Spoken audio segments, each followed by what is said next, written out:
Today, I'm going to tell you a story about a man named David who went on what he thought would be a peaceful solo hiking trip in the Appalachian Mountains. What he encountered there will make you think twice about venturing into those ancient woods alone. If you enjoy spine-chilling horror stories and real-life encounters with the unknown, please hit that like button, subscribe to our channel, and ring the bell for notifications. Now, settle in as we dive into David's terrifying 3-day journey, a story of survival, fear, and creatures that shouldn't exist. This is his encounter with Bigfoot. October 15th, 2023. That's the date I'll never forget. The date everything changed for me. In those godforsaken Appalachian Mountains. I should probably start from the beginning. My name is David, and I'm what you might call a weekend warrior. You know the type: office job during the week, adventure seeker on weekends. I'd been planning this solo backpacking trip through the Virginia section of the Appalachian Trail for months. 3 days, 2 nights, nothing too ambitious, just me, my gear, and the mountains. The weather forecast had been perfect. Clear skies, mild temperatures for mid-October. I'd done this route twice before with friends, so I knew the terrain. What could go wrong? I started my hike early that Friday morning, around 6 a.m.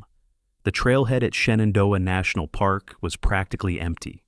Just me and the mist rolling through the valley below. The kind of peaceful morning that makes you feel alive.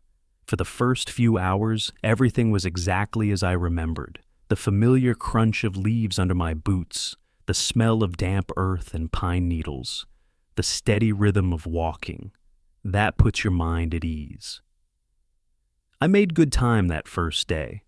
By late afternoon, I'd covered nearly 12 miles and was setting up camp at one of my favorite spots, a small clearing about 50 yards off the main trail, hidden enough for privacy, but close enough that I wouldn't get lost trying to find the path again in the morning. As I pitched my tent, I noticed how quiet it was. Not the normal quiet you'd expect in the woods. This was different, dense, like the forest was holding its breath. I chalked it up to the season. Late fall can be like that in the mountains. Most of the birds had migrated south. The usual forest sounds fade away until winter. That first night passed without incident. I slept well, woke up refreshed, and was back on the trail by 7 a.m. on Saturday morning. The plan was simple: hike another 10 miles to my second campsite, then finish the loop on Sunday. Saturday started beautifully. Cool morning air, patches of sunlight filtering through the canopy above. I was making excellent time, feeling strong, enjoying every minute of being away from the city. It was around noon when I first noticed something was off. I'd stopped for lunch at a scenic overlook, one of those spots where you can see for miles across the rolling mountains. As I sat there eating my sandwich, I became aware of this presence, like someone was watching me. You know that feeling, that prickle on the back of your neck. That tells you you're not alone. I turned around slowly, scanning the tree line behind me. Nothing. Just the usual mix of oak, maple, and pine trees, their leaves rustling softly in the breeze. But the feeling didn't go away. I finished my lunch quickly and got back on the trail. The sooner I reached my campsite, the better I'd feel. There's something comforting about having your tent set up, your space established. The afternoon wore on, and that watch feeling grew stronger. Several times I stopped and looked back down the trail. Nothing there, no other hikers, no movement except the natural sway of branches in the wind. But something was definitely following me. I picked up my pace, not running, but walking faster than my usual comfortable hiking speed. The trail here wound through dense forest, with thick undergrowth on both sides. Visibility was limited to maybe 30 or 40 feet in any direction. Perfect cover for something that didn't want to be seen. By 3 o'clock, I was genuinely spooked. The rational part of my mind kept telling me it was just my imagination. Solo hiking can do that to you sometimes. Your mind plays tricks when you're alone in the wilderness for too long. But my instincts were screaming that something was wrong. I decided to make camp early. There was a decent spot about a mile ahead. Not my planned site, but it would do. A small clearing with good sight lines. If something was out there, at least I'd be able to see it coming. As I left the main trail and headed toward the clearing, I heard it for the first time, a branch snapping, somewhere behind me. I froze, listened. The sound had been too loud, too deliberate for a squirrel or bird. Something big had stepped on that branch. I waited for maybe 2 minutes, barely breathing. Then I heard it again. Closer this time. Something was definitely following the same path. I'd taken off the main trail. My heart started pounding. I had 2 choices: confront whatever was back there, or get to the clearing as fast as possible and set up a defensive position. I chose option 2. I practically ran the last few hundred yards to the clearing, my pack bouncing against my back. When I reached the open space, I immediately felt better.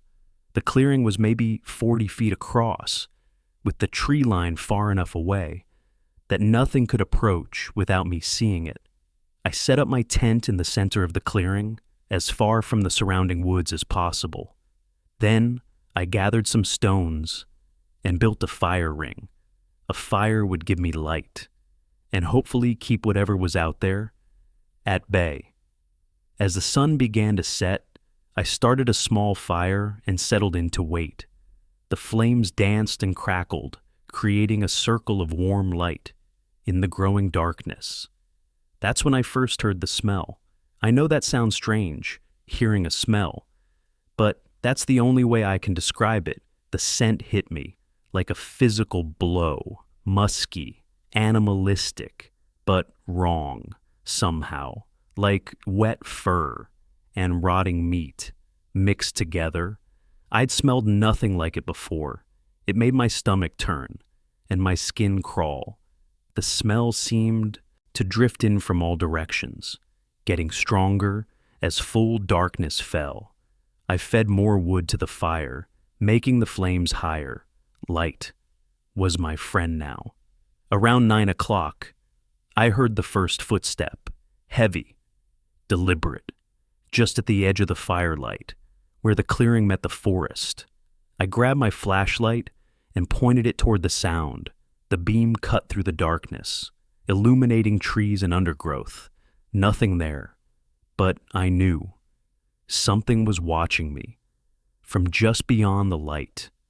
I sat by the fire for hours, adding wood whenever the flames got low, sweeping my flashlight beam around the perimeter of the clearing every few minutes. The smell came and went in waves, sometimes so strong it made me gag, but I never saw anything. Around midnight, exhaustion finally started to win over fear. I hadn't slept much the night before, and the adrenaline was wearing off. My eyelids felt heavy. I decided to retreat to my tent, but I left the fire burning. The flames would keep going for a few more hours, at least. I crawled into my sleeping bag fully clothed, boots and all. If I needed to run, I wanted to be ready. The sound started almost as soon as I zipped up the tent. Footsteps circling the clearing, slow, heavy steps that seemed to shake the ground slightly with each impact. I lay perfectly still, barely breathing, as whatever was out there walked around and around my campsite. The footsteps were massive, much larger than any human foot, and there was something wrong with the gait, like the thing was walking upright, but not quite balanced right. The circling went on for what felt like hours. Sometimes the footsteps would stop for long periods, and I'd think it had left. Then they'd start again, always closer to my tent. I gripped my flashlight and knife, though I knew both would be useless against something that size. The worst part was the breathing, deep, raspy inhalations that I could hear, even through the tent walls, like something with massive lungs, drawing air in, through a throat that wasn't quite human. Around 3 a.m., the footsteps stopped, directly behind my tent. I could feel the presence there, maybe 6 feet away from where I lay, something huge and terrible, just standing there in the darkness. The breathing got louder, closer, like it was leaning down toward my tent. Then I heard something that made my blood freeze, sniffing. Long, deliberate sniffs, like a dog investigating a scent. But this was no dog. The sound was too loud, too deep, like air being drawn through massive nostrils. It was smelling me, learning my scent. I lay there, paralyzed with terror, as the thing sniffed around my tent for several minutes. Sometimes the sound would move to the front of the tent, sometimes to the sides. It was studying me, figuring out exactly what I was. Then, as suddenly as it had started, the sniffing stopped. The presence moved away from my tent. I heard those heavy footsteps, retreating toward the tree line. But I knew. It wasn't gone. It was just moving back, to watch and wait. I didn't sleep the rest of that night. I lay in my sleeping bag, listening to every sound, waiting for dawn. When the first pale light of Sunday morning finally started to filter through the tent walls, I had already made my decision. I was getting out of these mountains, now. I packed up my gear as quickly and quietly as possible. The fire had burned down to cold ashes hours ago. In the growing daylight, the clearing looked almost normal. If it wasn't for the smell, that still lingered in the air. I might have convinced myself. The whole thing had been a nightmare. But as I shouldered my pack and prepared to leave, I saw them. Footprints in the soft earth around my campsite. They were enormous, at least 18 inches long and 6 or 7 inches wide. The impressions were deep, like whatever made them weighed several hundred pounds. But the shape was all wrong for any animal I knew. They looked almost human, but stretched and distorted, like a man's foot, but 3 times too large, and with toes. That ended in what looked like claw marks. I counted at least a dozen prints, forming a rough circle around where my tent had been, proof that something had indeed spent the night walking around my campsite. I took a few quick photos with my phone, though I doubted anyone would believe them. Then I got the hell out of that clearing. My original plan had been to complete the loop trail, which would have taken me deeper into the mountains for several more hours.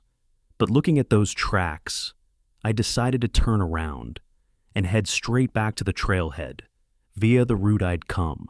It would still be a long hike, probably 8 or 9 hours, but at least I'd be heading towards civilization instead of away from it. I made good time for the first few hours. The morning was clear and cool, and the familiar trail helped calm my nerves. Maybe whatever had visited my campsite was nocturnal. Maybe it wouldn't bother me during daylight hours. That hope lasted until around 10 a.m. I was walking through a particularly dense section of forest when I heard a branch crack somewhere off to my left. I stopped, listened, nothing. Then another branch snapped, this time to my right. It was keeping pace with me, staying parallel to the trail, but out of sight, in the thick undergrowth. I started walking faster. The branch breaking sounds continued, matching my speed, sometimes to the left, sometimes to the right, like it was hurting me. By noon, I was practically jogging down the trail. My pack felt heavier with each step, and sweat was pouring down my back despite the cool air. But no matter how fast I moved, those sounds in the forest kept pace. I stopped for water at a small stream crossing, trying to calm down and think rationally. I was maybe halfway back to the trailhead, 4 or 5 more hours of hiking. As I knelt by the stream, I caught sight of something that made my heart sink. Another footprint in the mud beside the water, fresh. The edges were still sharp, the impression clear. Whatever had made those tracks at my campsite had been here recently. Very recently. It was following me. I filled my water bottle as quickly as possible and got back on the trail. The afternoon stretched ahead of me like a gauntlet I had to run. The sounds in the forest grew bolder as the day wore on. What had started as occasional branch breaking became a constant rustling and crashing in the undergrowth on both sides of the trail. It wasn't even trying to stay hidden anymore. Around 2 o'clock, I saw my first glimpse of it. I was climbing a steep section of trail when I heard a loud crash directly ahead of me. I looked up and saw something massive moving between the trees about 50 yards up the slope. Just a dark shape, there, and gone in an instant. But it was huge, much larger than a bear or any other animal that should have been in these mountains. And it was walking upright. My legs turned to jelly. I had to grab a tree trunk to keep from falling down. This was really happening. There was something out here with me, something that shouldn't exist. And it was hunting me. I stood there for several minutes, trying to process what I had seen. Part of me wanted to turn around and go back, but going back meant spending another night in these mountains, and I knew I wouldn't survive that. My only chance was to keep moving toward the trailhead. I forced myself to start walking again, one foot in front of the other. Don't think about what's watching you from the trees. Just focus on reaching the parking lot. But the presence in the forest was getting closer. By 3 o'clock, I could hear it breathing as it moved through the undergrowth. Deep, raspy breaths that seemed to echo through the trees. Sometimes I'd catch glimpses of movement in my peripheral vision, a dark shape keeping pace with me, just out of direct sight. The smell was getting stronger too, that awful mix of wet fur and decay that made me want to vomit. I was being stalked by something that had probably been following me since yesterday. Something that had spent the night studying my scent, learning my patterns. Something that was getting ready to make its move. The trail began to descend into a narrow valley filled with thick underbrush and fallen logs. Perfect cover for an ambush. As I entered the valley, the sounds from the forest suddenly stopped. Complete silence. That's when I knew I was in trouble. I quickened. My pace, but the trail here was rough and rocky. I had to watch my footing or risk turning an ankle. The silence stretched on. No birds, no wind in the trees. Even my own footsteps seemed muffled. Then I smelled it again. That terrible musk, stronger than ever. It was close. Very close. I was halfway through the valley when I heard the first growl, low and rumbling like distant thunder. But it came from somewhere directly ahead of me on the trail. I stopped walking and slowly raised my eyes. There, blocking the path about 30 yards in front of me, stood something out of a nightmare. It was massive, at least 8 feet tall, covered in dark brown fur that looked matted and dirty. The torso was enormous, like a bodybuilder's chest magnified 3 times over. But it was the face that made me nearly lose control of my bladder. Human-like, but wrong in every possible way. The features were too large, too primitive. Flat nose, heavy brow ridge, eyes that seemed to burn with intelligence and malice. It was looking directly at me, and it was smiling. Not a human smile, something predatory, like a cat that's cornered a mouse and is enjoying the fear before the kill. We stared at each other for what felt like hours, but was probably only seconds. Then it took a step toward me. The ground shook under its weight. That's when my survival instincts finally kicked in. I spun around and ran back the way I'd come, crashing through the underbrush like a madman. Behind me, I heard an inhuman roar that seemed to shake the very mountains. Then came the sound of pursuit. The creature's footsteps behind me sounded like tree trunks hitting the ground. Each impact sent vibrations through the earth that I could feel in my bones. I ran harder than I'd ever run in my life. My pack bounced wildly against my back. Branches whipped across my face, drawing blood. Roots tried to trip me with every step, but I could hear it gaining on me. The breathing was getting closer, those deep, rasping inhalations that turned my spine to ice water. I risked a glance over my shoulder and immediately wished I hadn't. The thing was maybe 20 yards behind me, crashing through the forest like a living avalanche. Its arms were impossibly long, knuckles nearly dragging on the ground as it ran. The face was twisted into a mask of rage and hunger, and it was fast, much faster than something that size should have been able to move. I turned my attention back to the trail ahead, pumping my legs even harder. My lungs were burning, but adrenaline kept me moving. The trail curved sharply to the left, and I used the bend to gain a few precious seconds. If I could just make it to more open ground, maybe I'd have a chance. But the forest seemed to go on forever. Behind me, the creature let out another roar. This one was different, more triumphant, like it knew the chase was almost over. I stumbled over a fallen log and went down hard, my pack driving me face first into the dirt. The taste of blood filled my mouth. The footsteps stopped. I rolled over, gasping, and saw it standing maybe 10 feet away. Its chest rose and fell with each massive breath. But it didn't seem winded at all. It was toying with me. I scrambled backward on my hands and knees until my back hit a tree trunk. There was nowhere left to run. The creature tilted its head, studying me like a specimen. Its eyes were a pale yellow color that seemed to glow in the dim forest light. Then it spoke. Not words exactly, more like a series of grunts and growls that somehow carried meaning. But the intelligence behind those sounds was unmistakable. It was communicating with me, or maybe taunting me. I fumbled for the knife on my belt, though I knew it would be useless against something that size. The creature watched me draw the blade and made a sound that might have been laughter. Then it reached out one massive hand toward me. The fingers were easily twice the length of human fingers, ending in black claws that looked capable of tearing through bone. The palm was covered in coarse hair and old scars. I pressed myself against the tree trunk, nowhere left to retreat.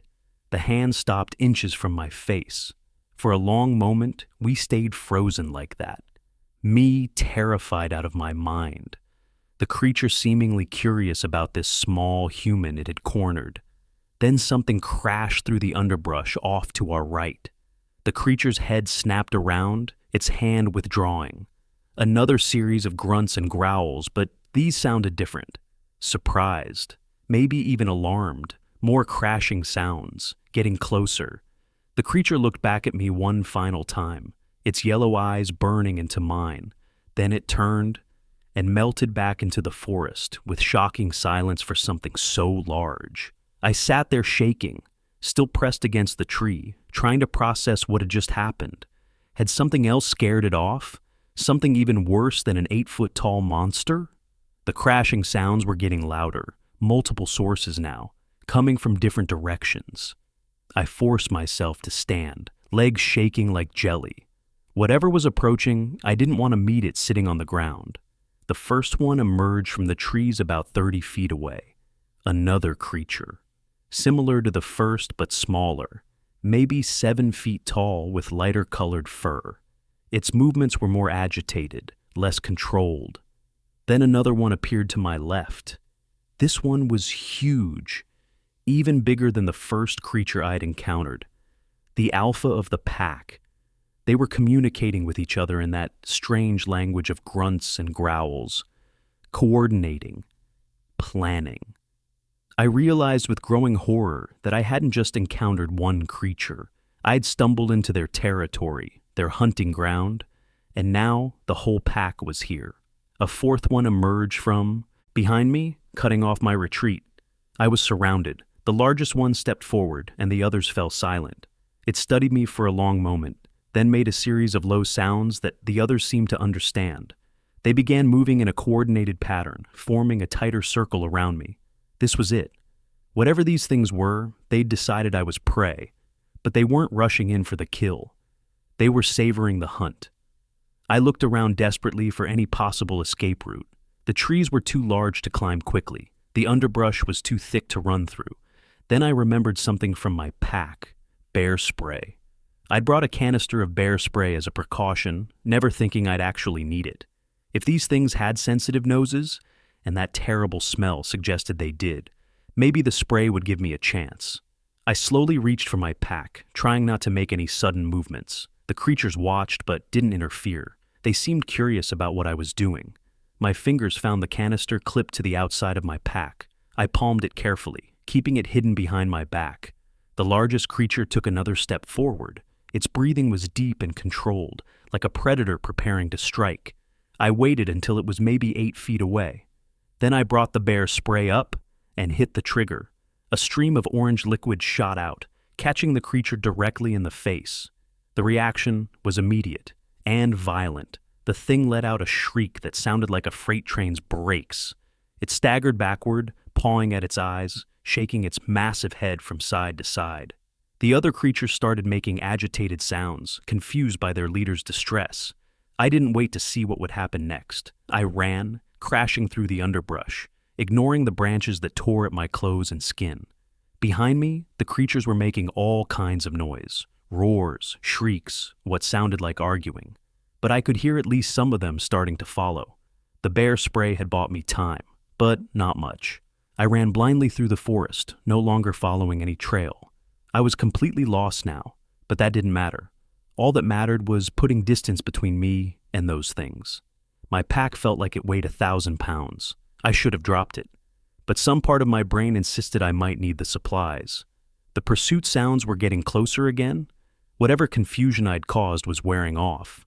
I burst through a line of trees and found myself at the edge of a steep ravine. The drop was maybe 40 feet down to a rocky creek bed. Behind me, I could hear them crashing through the same trees I'd just passed. I had seconds to decide: jump and probably break both legs, or turn and face creatures that could tear me apart with their bare hands. I chose the ravine. The fall seemed to last forever. I hit the rocks at the bottom hard, my pack driving the air from my lungs. Pain shot through my left ankle and my right shoulder, but I was alive, and more importantly, I was 40 feet below my pursuers. I heard them at the edge of the ravine above, making frustrated sounds. One of them tried to climb down but gave up after a few feet. The rocks were too loose, too steep. I had found my escape route.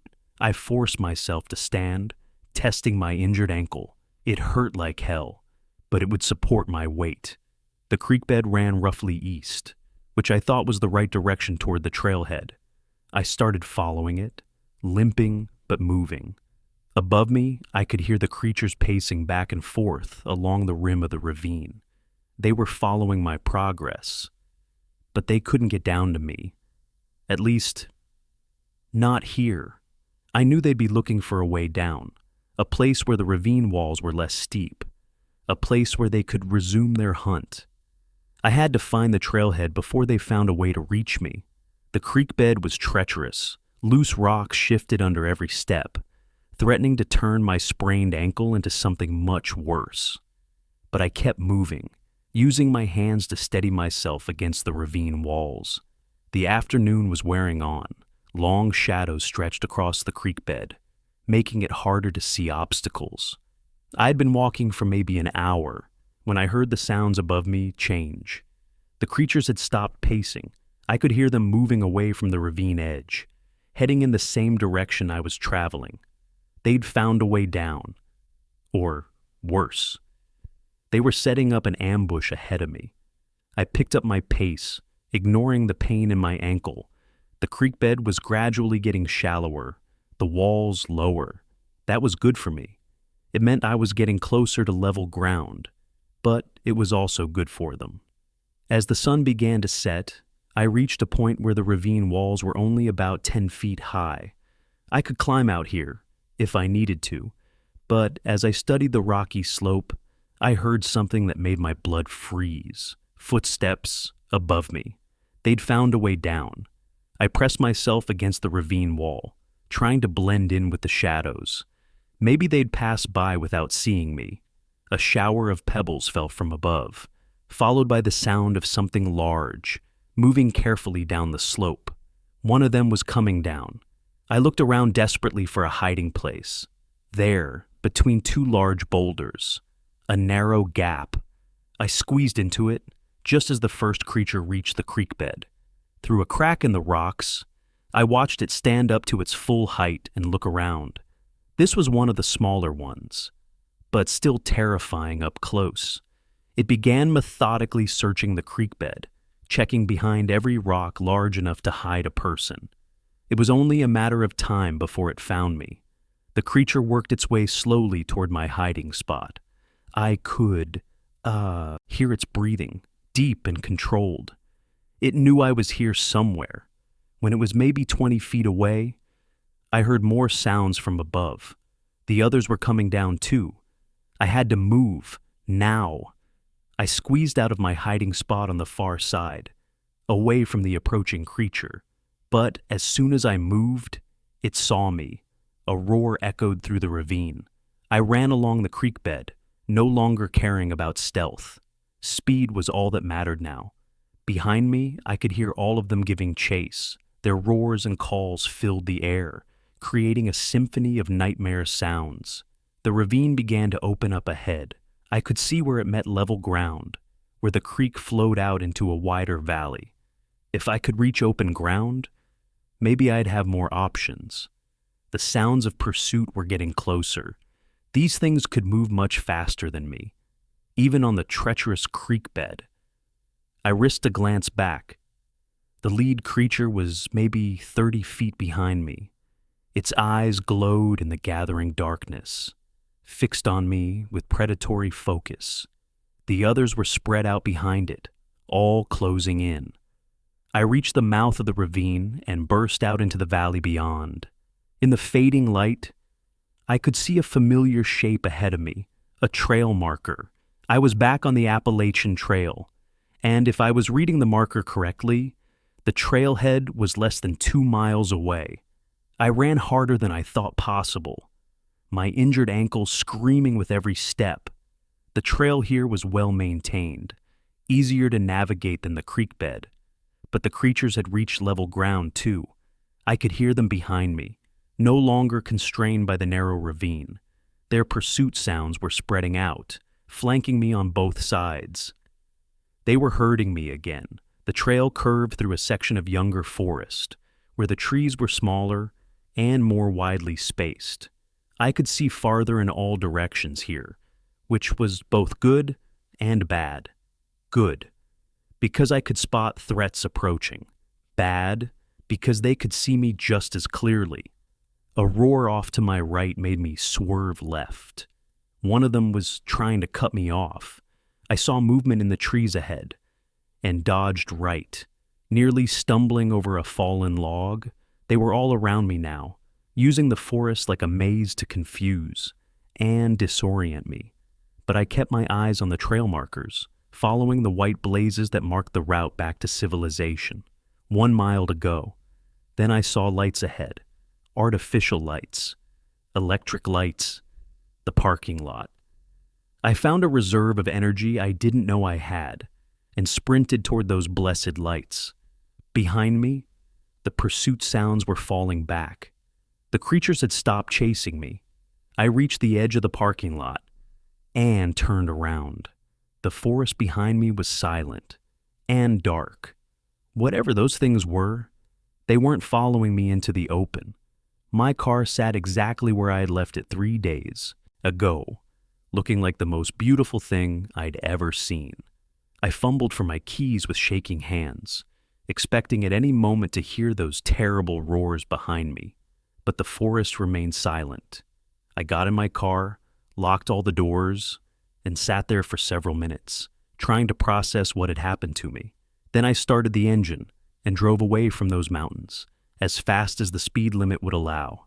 It's been 3 weeks since that night, and I still wake up in cold sweats, remembering those yellow eyes, staring at me through the darkness. I've told this story to a few close friends, but I can see the doubt in their eyes. They think it was a bear, or my imagination, or some kind of stress-induced hallucination. I still have the photos on my phone, the footprints I found at my campsite, but they're blurry, taken in poor light. They could be anything. The scratches on my face and arms have healed. My ankle is back to normal. There's no physical evidence of what I experienced in those mountains, but I know what I saw, and I know I'll never go back to the Appalachian Mountains again. Sometimes, late at night.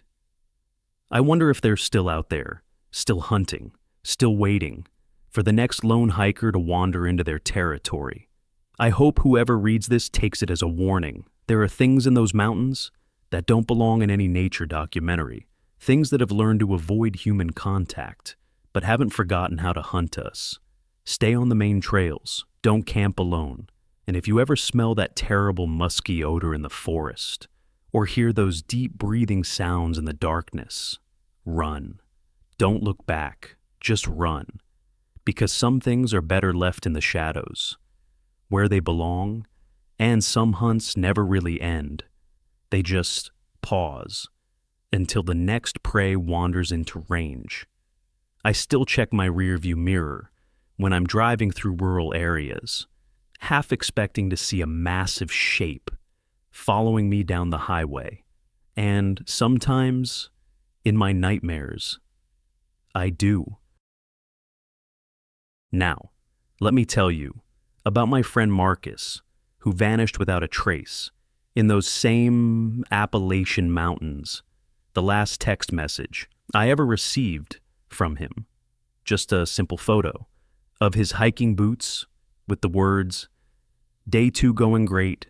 See you Sunday night, bro. Marcus never came home Sunday night." What I discovered during the search will haunt me forever. Let's begin our second story. October 14th, 2023. That's the date stamped on the last text message Marcus ever sent me. It was a picture of his worn Merrell hiking boots next to his blue Osprey pack, taken at what I now know was the Shenandoah National Park trailhead.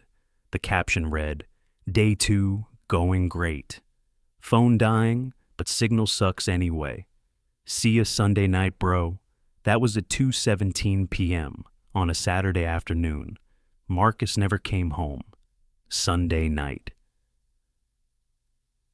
Let me back up and explain how we got here. My name's Jake, and Marcus had been my best friend since college.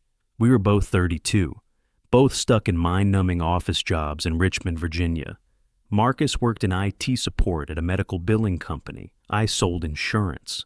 Not exactly thrilling careers, but they paid the bills. We'd started hiking together about 3 years ago when Marcus went through his divorce. He needed something to take his mind off Sarah leaving him, and I needed to get my lazy ass in shape. The Appalachian Mountains were only a couple hours' drive from Richmond, and we had done maybe a dozen-day hikes together.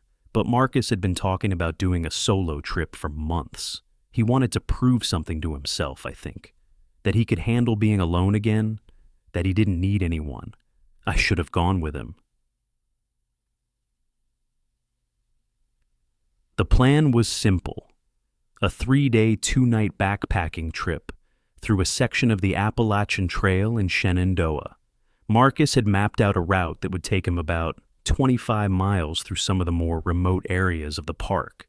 He'd done most of this section before, just not alone, and not camping overnight. He left Friday morning, October 13th, took a personal day from work, and planned to be back by Sunday evening. We were supposed to grab dinner and watch football at Murphy's Pub, like we did most Sunday nights. When he didn't show up by 7 p.m., I figured he was just running late. Marcus was always optimistic about drive times and never factored in traffic.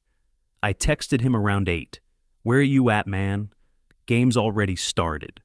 No response by 10 p.m., I was calling him. Straight to voicemail every time. His phone was either dead or somewhere without signal. Both were common enough in the mountains.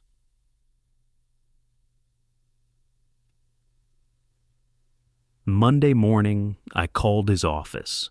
Marcus hadn't shown up for work and hadn't called in sick. That's when I knew something was really wrong. Marcus was a lot of things, but irresponsible about work wasn't one of them. He'd been at the same job for 6 years. Perfect attendance. I called the park service around noon. The ranger I spoke with was professional, but not particularly concerned. A guy named Thompson. He explained that missing hiker. Reports were common. Most of the time, people just got delayed or changed their plans without telling anyone. Sir, we can't officially start a search until someone's been missing for 24 hours, he said. And even then, we need more details about his intended route. That's where I ran into the first problem. Marcus had been vague about his exact plans. I knew he was doing a section of the AT, and I knew it was supposed to be 3 days, but he hadn't given me his detailed itinerary. Why would he? He was supposed to be back Sunday night. Tuesday morning, I drove out to Shenandoah myself. I needed to give the rangers Marcus's car information and help them start the search. The Park Service took missing hikers seriously. Once the 48-hour mark passed, the drive took me 2 hours through increasingly rural Virginia countryside. Rolling hills gave way to actual mountains as I got closer to the park entrance. It was mid-October, so the fall colors were spectacular. Under different circumstances, I would have enjoyed the scenery. I found Marcus's car exactly where he'd said it would be, the Thornton Gap parking area, right off Skyline Drive. His silver Honda Civic was tucked between a beat-up Subaru Outback and a massive Ford F-150 with Maryland plates. Seeing his car sitting there, abandoned for 4 days now, made the whole situation feel real in a way it hadn't before.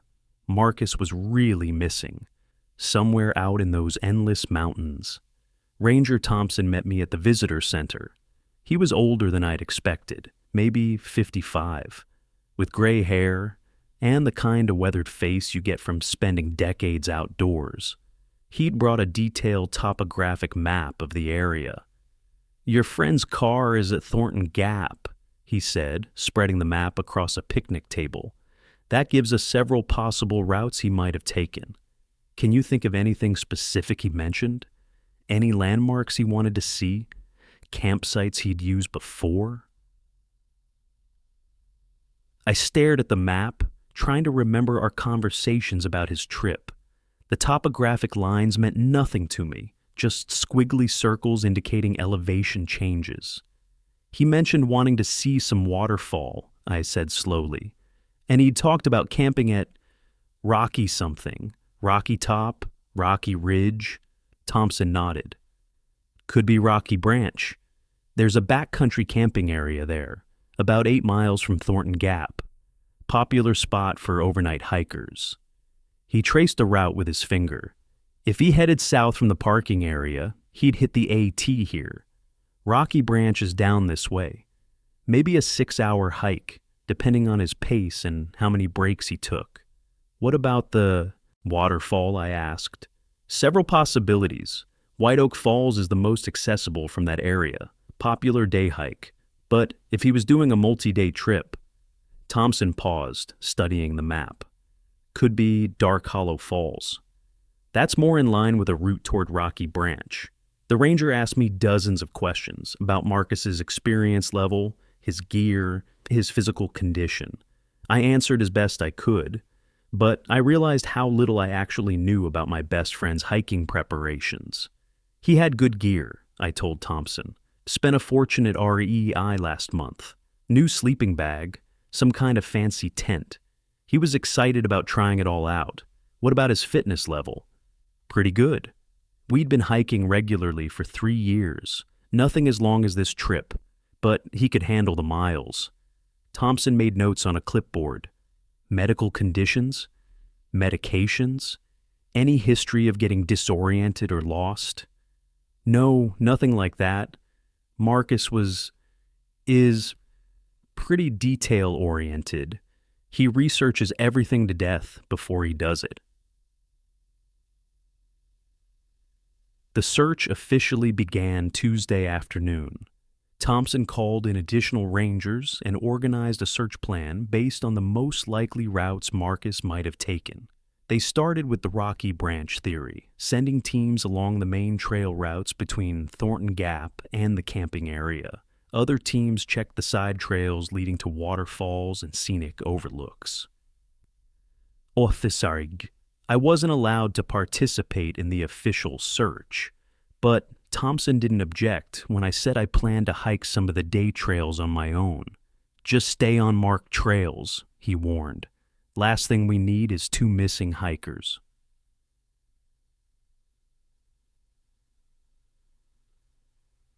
I spent Tuesday afternoon hiking the trail to White Oak Falls. It was a beautiful 3-mile round trip through old-growth forest. The waterfall itself was impressive, a thin ribbon of water dropping maybe 60 feet over moss-covered rocks. But I found no sign that Marcus had been there. Wednesday brought more searchers. Park Service personnel were joined by volunteer search and rescue teams from the local area. They had dogs and all kinds of specialized equipment. I hiked the Dark Hollow Falls Trail, another beautiful spot, but still no trace of Marcus. By Wednesday evening, the search teams had covered most of the obvious routes without finding anything. No sign of Marcus, no abandoned gear, no indication of where he'd gone after leaving his car. Thompson gathered everyone at the visitor center for a briefing. The assembled searchers looked like a mix: park rangers, local volunteers, and serious outdoors types with expensive gear and weathered faces. "We've covered approximately 15 miles of trail today," Thompson announced. "Primary routes between Thornton Gap and all major camping areas within a day's hike. We've checked side trails to known scenic areas and water sources." He paused, consulting his notes. "No physical evidence of the missing hiker, no gear, no footprints we can definitively link to him, no reports from other hikers of contact." And, a woman in her 40s raised her hand. She was wearing a Virginia search and rescue jacket. "What about expanding the search area? If he went off trail or took a wrong turn?" "That's tomorrow's plan," Thompson said. "We'll start checking areas outside the most probable routes. But I want to be realistic about our chances. This park covers 200,000 acres. Much of it is roadless wilderness."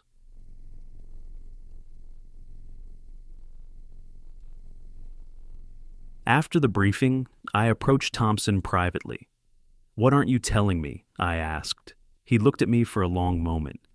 "Mr. Davidson, in my 23 years doing this job, I've seen a lot of missing hikers. Most of them we find within the first 48 hours. They've twisted an ankle, or gotten turned around, or just decided to extend their trip without telling anyone. But,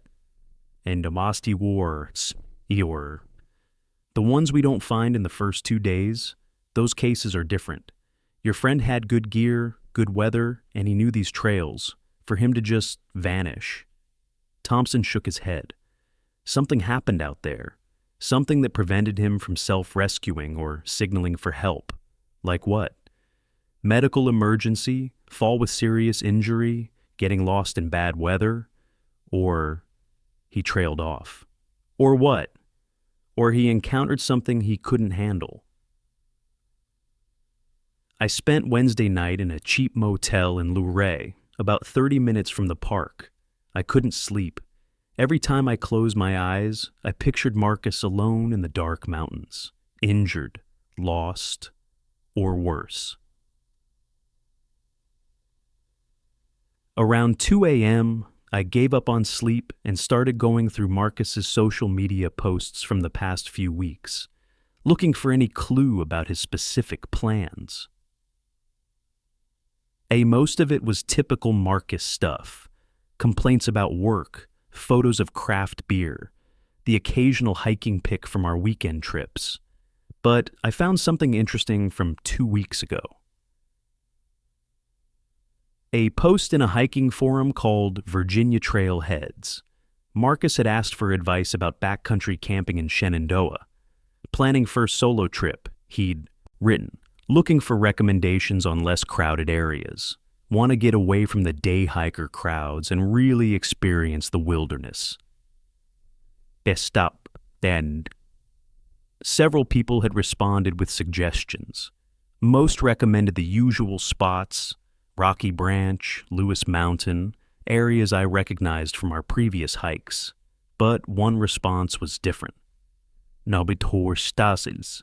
A user named Mountain Ghost 47 had private messaged Marcus. I could see Marcus's reply in his sent messages. Thanks for the suggestion about the old ranger station. Sounds exactly like what I'm looking for. Remote but accessible. We'll definitely check it out. And then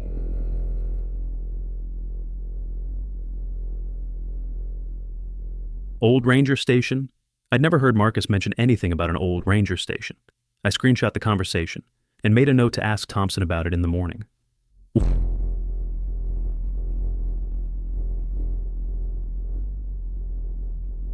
Thursday's search expanded into more remote areas. The weather was turning cooler with a chance of rain in the forecast. Time was becoming critical. I showed Thompson the social media conversation. Old ranger station, he frowned, thinking.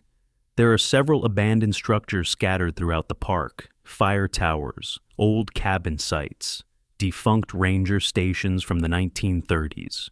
Most aren't on any current maps.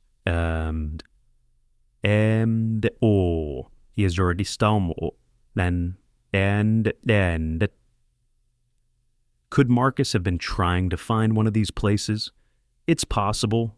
Some hikers get obsessed with finding these historical sites. They're not on the regular trail system, so you have to bushwhack to reach most of them.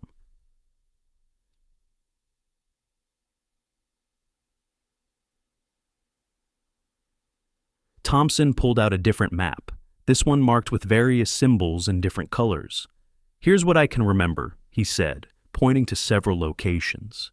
There's an old fire tower foundation about 12 miles southeast of Thornton Gap, abandoned ranger cabin near Hazel Mountain, and there's definitely an old ranger station somewhere in the Nicholson Hollow area. Nicholson Hollow? It's about 15 miles from where your friend parked. Rough country, not technically wilderness, but close to it. If he went that way, Thompson shook his head. That's well outside our current search area. Why? Because it doesn't make sense for a 3-day trip. Nicholson Hollow is at least a full day's hike from Thornton Gap. If that was his destination, he'd need 5 or 6 days minimum to make a proper trip of it.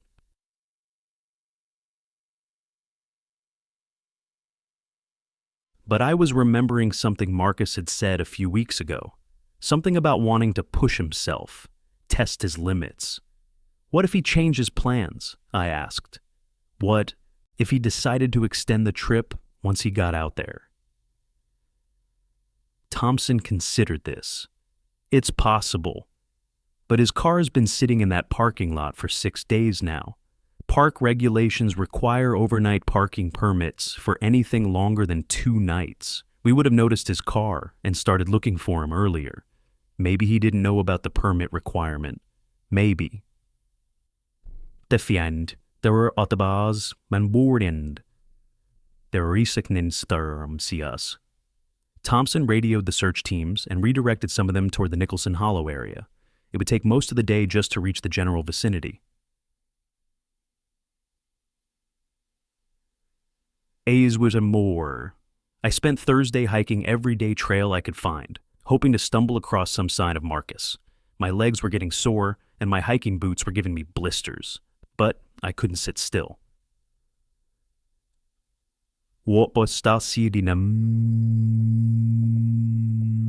Around 4 p.m., I was coming back down the Limberlost Trail when I ran into another hiker, a guy about my age, with expensive gear and the confident stride of someone who spent serious time in the mountains.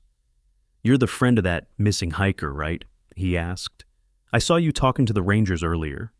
"Yeah, Jake Davidson. You haven't seen anything, have you?" "Actually, maybe." He pulled out his phone and showed me a photo. "I took this Monday morning at the Nicholson Hollow trailhead. Thought it was weird at the time." The photo showed a trail sign, but at the base of the sign was a pile of gear, a backpack, sleeping bag, and what looked like a camp stove. "Someone just left all this stuff here," the hiker explained. "I figured they were coming back for it, but when I passed the same spot Tuesday, it was still there. By Wednesday, it was gone."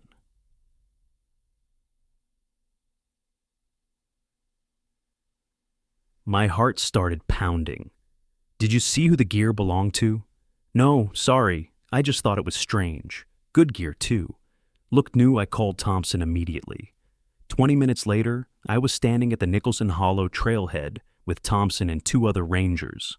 The gear was gone, just like the hiker had said, but we searched the area carefully. "Here!" one of the rangers called out. He was crouched next to a tree about 30 feet from the trail sign. "Footprints!" The prints were clear, pressed deep into a patch of soft mud.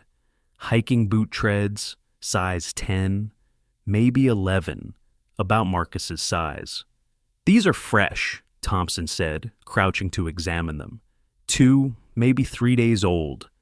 "That doesn't make sense," I whispered. "If Marcus has been out here since Friday, these prints should be a week old." Thompson looked at me grimly. "Unless he's been moving around." "Unless he's still out here?"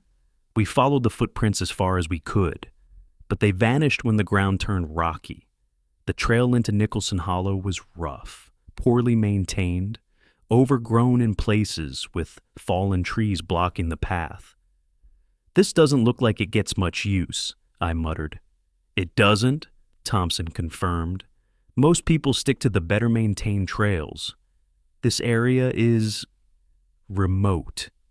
We hiked for 2 hours before the light began to fade. The trail twisted through dense forest. It crossed small streams that whispered over mossy stones. It was beautiful country, but isolating. I hadn't seen another person since we'd left the trailhead.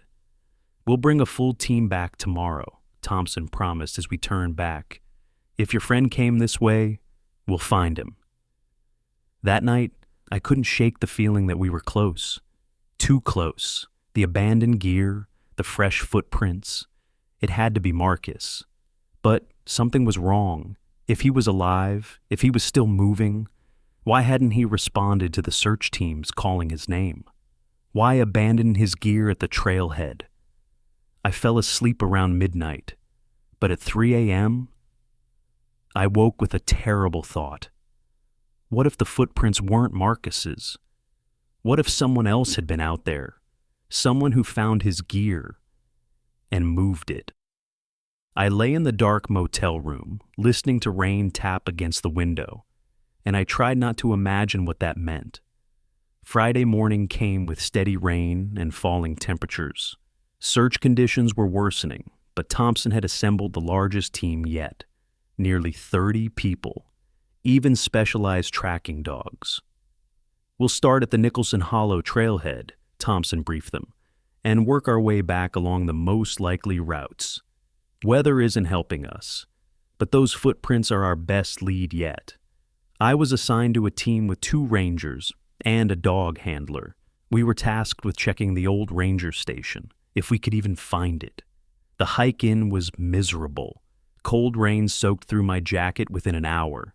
The trail was slick with mud and standing water. But the dog had picked up a scent. Rex, a German shepherd trained in wilderness tracking. His handler, Carol, spoke with calm certainty. "He's got something. Could be your friend's scent. Could be someone else. but he's following something human. We followed Rex deeper into the hollow. The trail faded to almost nothing, more of a game path than any route for people. After 3 hours, we stepped into a small clearing. There, half swallowed by the forest, were the remnants of a building. "That's gotta be it," one ranger said quietly. "The old Nicholson Hollow Ranger Station." I wasn't much, just a concrete foundation, the crumbling bottoms of stone walls. The rest had long since collapsed, or been taken by the forest. But Rex was excited. He circled the ruins, whining, pawing at the ground. "He's found something," Carol said. "That's when I saw it, a piece of fabric, snagged on a thorn bush, blue, the same blue as Marcus's Osprey backpack." "Thompson," I called into the radio, my voice shaking. "We found something." The fabric was from a pack, no doubt. And once we started looking, other signs appeared. Disturbed ground, footprints dissolving in the rain, and something else. Scratches, deep gouges carved into the stone walls, fresh. "What could have made these?" I asked when Thompson arrived with reinforcements. He studied them, jaw tight. "Could be a bear. They'll scratch at structures, looking for food, or just marking territory." "A bear?" I echoed. "Black bears are common here, usually not dangerous. But if your friend surprised one, or stored food wrong..." He trailed off, and I knew where his mind was going. The team spent the afternoon combing the area. More scraps of fabric. Part of a sleeping bag, torn. More scratches, etched into trees and rock, but no Marcus. As the team prepared to leave, I found myself standing alone at the ruins, the rain dripping, the forest watching, the silence pressing in. The rain had stopped, but the forest dripped with moisture. Everything smelled of wet leaves and decay. I stood where Marcus had apparently camped, trying to understand what had happened here. The scratches on the walls bothered me. They were too high for a black bear, and the pattern was wrong, more like claw marks, but from something much larger. As I examined the gouges more closely, I heard something that made my blood freeze. A sound from the forest behind me, a low growl, almost subsonic. The kind of sound you feel in your chest, more than hear with your ears. I turned around slowly. The tree line was maybe 50 feet away, thick with underbrush and shadows despite the daylight. I couldn't see anything moving, but the feeling of being watched was overwhelming. "Hello?" I called out, my voice cracking slightly. "Marcus?" The growling stopped. The forest fell completely silent.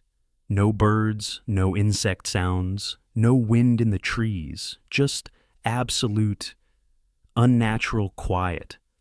I started backing toward where I'd left the search team, keeping my eyes on the tree line. That's when I saw them, 2 yellow eyes reflecting what little light filtered through the canopy.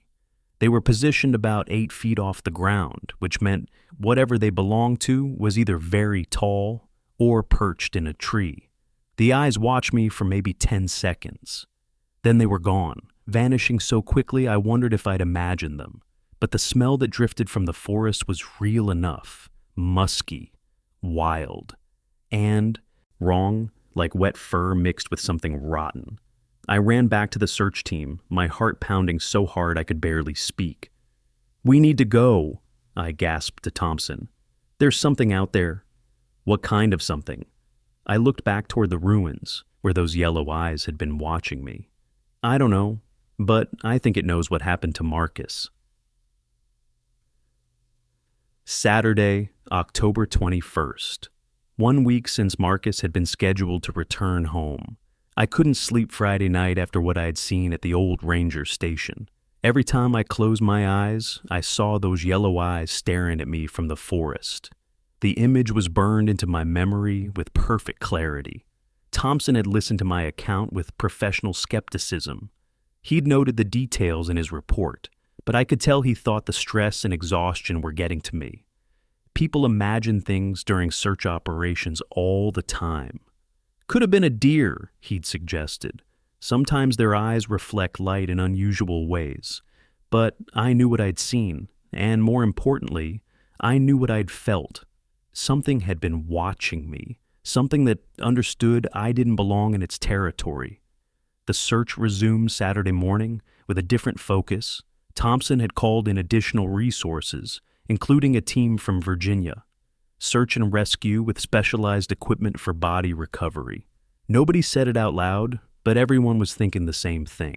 After a week in the mountains, with temperatures dropping and rain-making survival conditions increasingly difficult, this was no longer a rescue operation. We were looking for a body. I joined the search team reluctantly. Part of me wanted to keep looking for Marcus alive, but another part needed to know what had happened at those ruins. The hike back to Nicholson Hollow was somber. Word had spread through the volunteer searchers about the evidence we'd found. The torn fabric, the scratches, the signs of some kind of struggle. "Bear attack," I heard one of the volunteers say to another. "Happens more often than people think. Guy probably tried to scare it away from his food.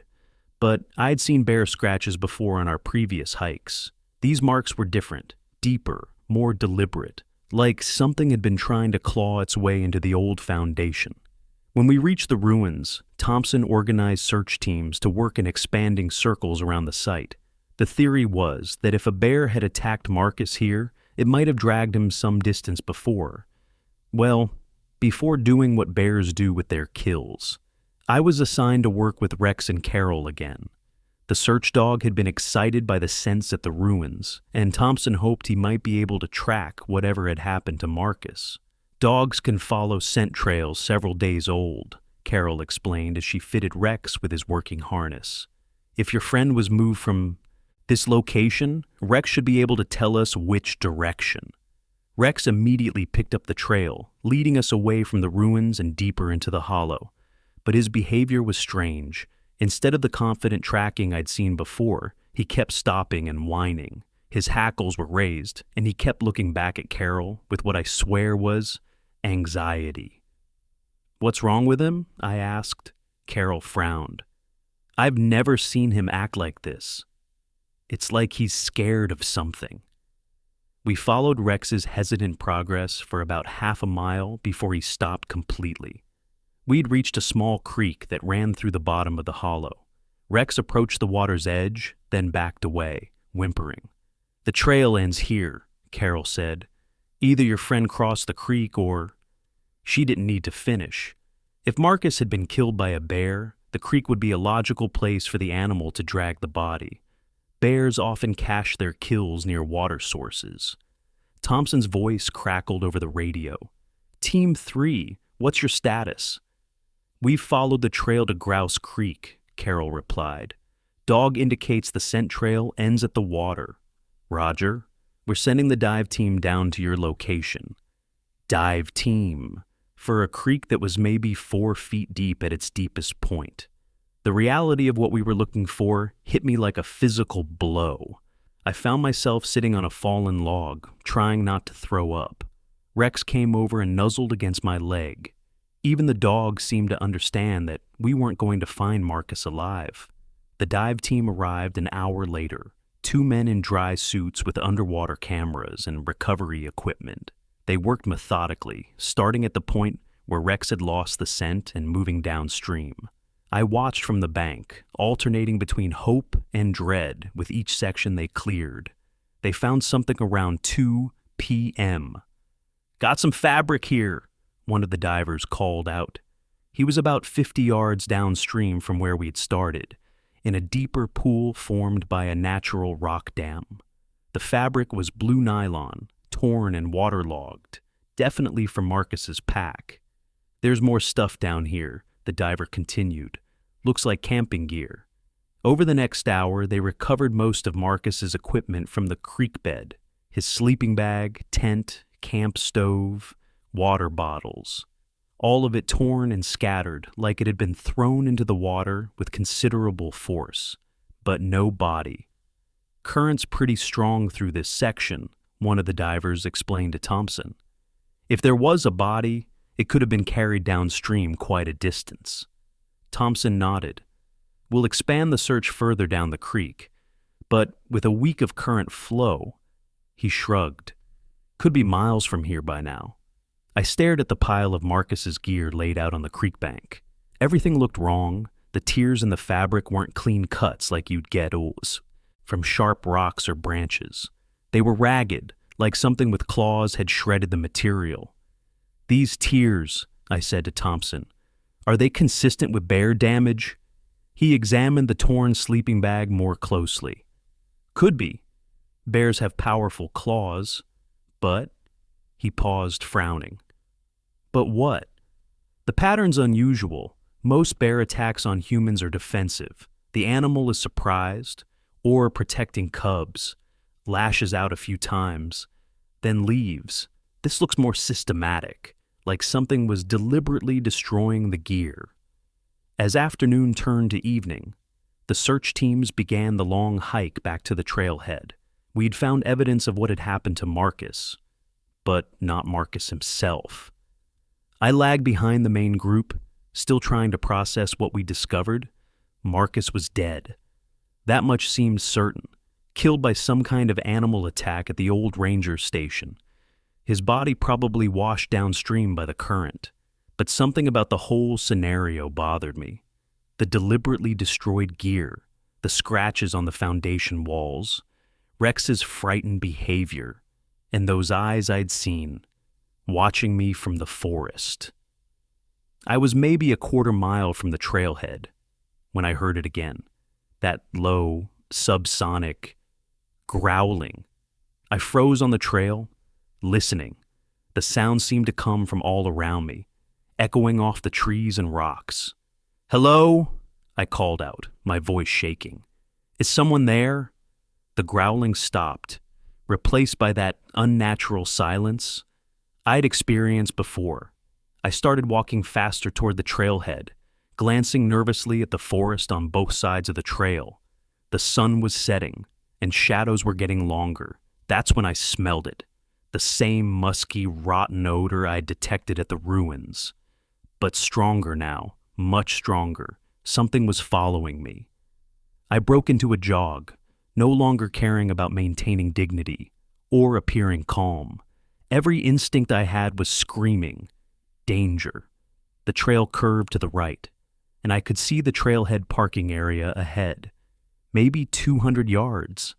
Behind me, I heard the sound of something large, moving through the underbrush, not trying to be quiet anymore. I ran. My boots pounded on the muddy trail as I sprinted toward the parking area. Behind me, the crashing sounds in the forest were getting closer. I reached the trailhead and spun around, gasping for breath. The trail behind me was empty. Whatever had been following me had stopped at the edge of the forest, but I could feel it, watching, from the shadows between the trees. Thompson and the other searchers were loading equipment into their vehicles. He noticed my panicked arrival. "Jake?" What happened? Something was following me, I panted, on the trail. I heard it moving through the trees. Thompson looked past me toward the forest. Probably just a deer. They can sound pretty loud when they're spooked. But I wasn't convinced. Deer didn't make growling sounds, and deer didn't smell like rotting meat. Sunday morning brought news.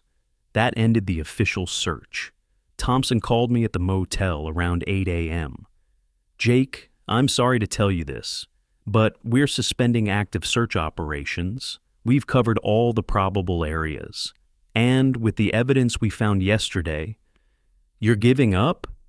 "We're transitioning to body recovery mode. We'll continue checking the creek system downstream, and we'll follow up on any new evidence. But after 8 days, with the gear we found..." His voice trailed off. "He's dead." "I'm sorry, Jake. I really am. But yes, that's our assessment." I hung up the phone and sat on the edge of the motel bed, staring at nothing. Marcus was gone. My best friend since college, the guy who'd stood up at my wedding and helped me move 3 times, and never missed a birthday. Gone, killed by a bear in the middle of nowhere. his body washed away by a mountain creek, but I couldn't let it go. That afternoon, I drove back to Shenandoah. One last time, I told myself I was going to collect Marcus's car and drive it back to Richmond for his parents. But really, I needed to see those ruins again. I needed to understand what had happened to my friend. The hike to Nicholson Hollow was harder, alone. The trail seemed longer, the forest more oppressive. Every sound made me jump, but I pushed on, driven by something I couldn't quite name. Guilt, maybe, or the need for closure. I reached the old ranger station as the sun was setting. The ruins looked different in the evening light, more sinister, like something out of a horror movie. I stood where Marcus had apparently made his last camp, trying to imagine his final hours. Had he been sleeping when the bear attacked? Or had he been awake, maybe sitting by a campfire, when death came out of the forest? That's when I noticed something the search teams had missed. Scratched into the concrete foundation, barely visible unless you were looking at just the right angle, were marks that looked almost like letters. I knelt down and traced them with my finger. H, E, L, P, help. Marcus had scratched help into the concrete. But when? During the attack? Before it? And why hadn't he used his phone to call for help? He'd had signal when he sent that last text message. I pulled out my own phone and was surprised to see 2 bars of signal. If Marcus had been able to scratch this message, why hadn't he called 911? Unless something had prevented him from reaching his phone, or unless he'd had time to hide his phone before whatever attacked him arrived. I started searching the area around the foundation more carefully, looking for anywhere Marcus might have concealed his phone. I found it 15 minutes later, hidden under a loose stone near the foundation wall, was Marcus's iPhone, wrapped in a plastic bag. The battery was dead, but the phone appeared undamaged. My hands were shaking as I powered it on, using my portable charger. The phone came to life, showing 17 missed calls and dozens of text messages, most from me, some from his parents, and work. But there was something else, a voice memo, recorded at 11:47 p.m. on Friday, October 13th. I hit play with trembling fingers.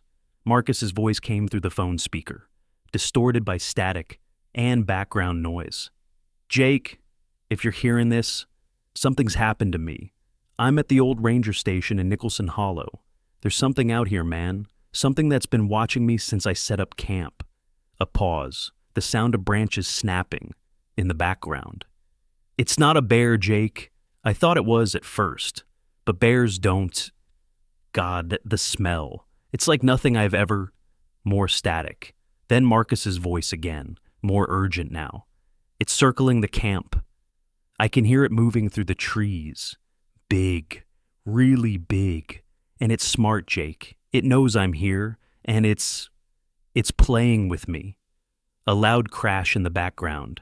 Then Marcus whispering, "Oh shit. Oh shit. It's coming closer. I can see its eyes. Yellow eyes, reflecting my flashlight. It's huge, Jake. At least 8 feet tall, walking upright, like a man, but wrong, all wrong. The sound of Marcus breathing heavily, trying to stay quiet. If something happens to me, tell my parents I love them. And Jake, don't come looking for me. Don't let anyone else come looking. This thing, whatever it is, it doesn't want to be found, but it doesn't want us in its territory either." A terrible roar in the background, followed by the sound of something massive crashing through Marcus's campsite. "It's here! It's..." The recording ended. I sat in the growing darkness, listening to that final message 3 more times. Marcus hadn't been killed by a bear. He'd encountered something else, something that walked upright, something intelligent enough to toy with its prey, something that was probably still out here, in these mountains. as if summoned by my thoughts. I heard that familiar low growling from the forest around me, but this time, it wasn't coming from one direction. It was coming from all around me. I was surrounded. I grabbed Marcus's phone and my flashlight and started backing toward what I hoped was the direction of the trail. The growling grew louder, closer. My flashlight beam swept across the tree line, and I caught glimpses of movement, large shapes, shifting between the trees, keeping pace with me. There was more than one of them. A pack. I made it maybe 50 yards from the ruins before one of them stepped directly into my path. My flashlight illuminated something that shouldn't exist. 8 feet tall, covered in dark brown hair, with a face that was almost human, but horribly wrong. The features were too large, too primitive. The eyes reflected my light like an animal's, but with an intelligence that was unmistakably aware. It stood there, blocking my path, studying me, the same way I was studying it. Then it made a sound, part growl, part speech, like it was trying to communicate. Behind me, I heard more of them, emerging from the forest. I was completely surrounded now. The creature in front of me took a step closer, and I caught the full force of its smell, musky, wild, and wrong. The smell of something that had never been fully animal or fully human. It reached out one massive hand toward me, fingers ending in black claws. That's when I ran. I sprinted into the forest, crashing through underbrush and fallen logs, no longer following any trail. Behind me, I could hear them giving chase, their heavy footsteps shaking the ground. But they were playing with me, just like they had with Marcus. I could have been caught within the first 100 yards. These things were faster, stronger, and knew this forest far better than I did. Instead, they herded me, driving me away from their territory and back toward the world of roads and cars and civilization. I ran for what felt like hours, always hearing them, just behind me, until I finally stumbled onto a paved road. A park service vehicle was parked at a scenic overlook. I pounded on the windows until the ranger inside woke up. "Please," I gasped. "You have to help me. There's something in the forest, something that killed my friend." The ranger, a young woman, her name tag read Martinez, looked at me with concern and confusion. "Sir, you're bleeding. What happened?" I looked down and realized my arms and face were covered in scratches from running through the underbrush. "They were chasing me," I said, "from the old ranger station, the things that killed Marcus." Martinez radioed for backup and an ambulance. She gave me a blanket and a bottle of water while we waited. "Sir, can you tell me exactly what you saw?" I told her everything, Marcus's voice recording. The creatures in the forest, the chase through the darkness. She listened without interruption, but I could see the skepticism in her eyes. "Mr. Davidson, you've been under tremendous stress. It's been a difficult week, and the human mind can play tricks." "Listen to the recording," I interrupted, holding out Marcus's phone. She listened to Marcus's final message, her expression growing more serious with each word. "This is disturbing," she admitted. "But, Mr. Davidson, there's no such thing as 8-foot-tall bipedal creatures in these mountains. What your friend describes sounds like." "Like what?" She hesitated.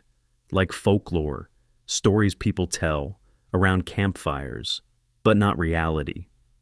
The ambulance arrived. They took me to a hospital in Harrisonburg. I was treated for exhaustion, dehydration, and multiple lacerations from my run through the forest.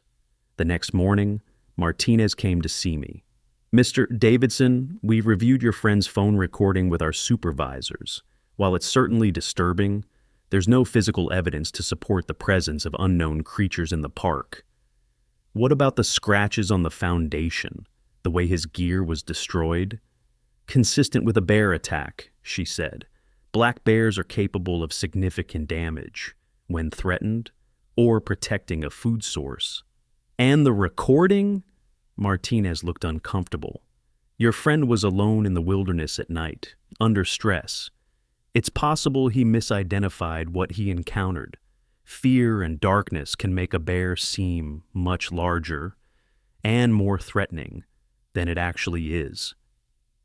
I was discharged that afternoon, with instructions to follow up with my doctor and a referral to a counselor specializing in trauma and grief. Nobody believed me. The official report listed Marcus's death as a probable bear attack, with the body lost due to creek flooding. Case closed. But I still have Marcus's phone. I still have that final recording, and sometimes, late at night, I get messages from unknown numbers, photos taken in the deep forest, blurry images of large shapes moving between trees, always sent from phones that are disconnected when I try to call back, always accompanied by the same message. He found us. Now we know about you. I've moved twice since then, changed my phone number, tried to put the whole experience behind me, but I can't shake the feeling that something is still watching me, something that remembers. I was in their territory, something that knows. I have evidence of their existence. Marcus wanted to experience true wilderness. He wanted to prove he could handle being alone. He found something that should never have been found. And I'm not sure it's finished with either of us yet. The mountains keep their secrets. But sometimes those secrets follow you home.